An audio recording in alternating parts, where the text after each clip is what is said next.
सखी सैया जिसे जिया रात में दादा रोज लेवे पुल्हाई मीठी बात में ए सखी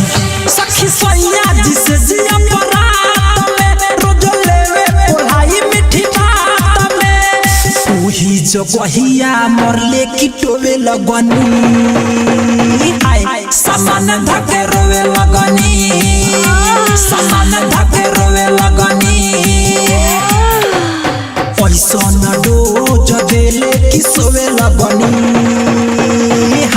सामान धके रोवे लगनी सामान धके रोवे लगनी डीजे सामान धके रोवे लगनी रिकॉर्डिंग बाय तराना म्यूजिक। सखी सन करेला प्यार रे दुनु कंगरी के देवेला छितार रे दादा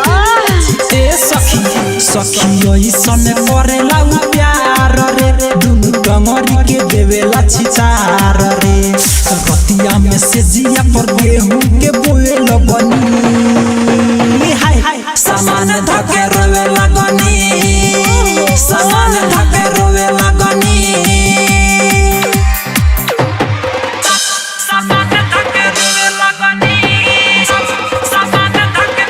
दादा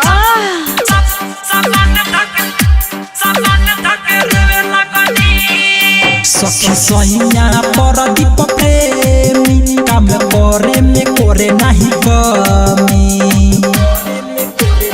ओ माय गॉड सखी सैया परदीप प्रेमी काम करे में करे नहीं कमी अखिलेश राजा रोज रहिया के जोहे लगनी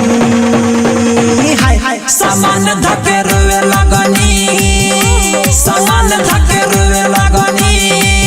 सखी सैया जिसे जिया रात में रोज लेवे पुल्हाई मीठी बात में वही जगहिया मरले की टोवे लगनी सामान धके रोवे लगनी सामान धके रोवे लगनी पैसा न डोज देले कि सोवे लगनी सामान धके रोवे लगनी सामान धके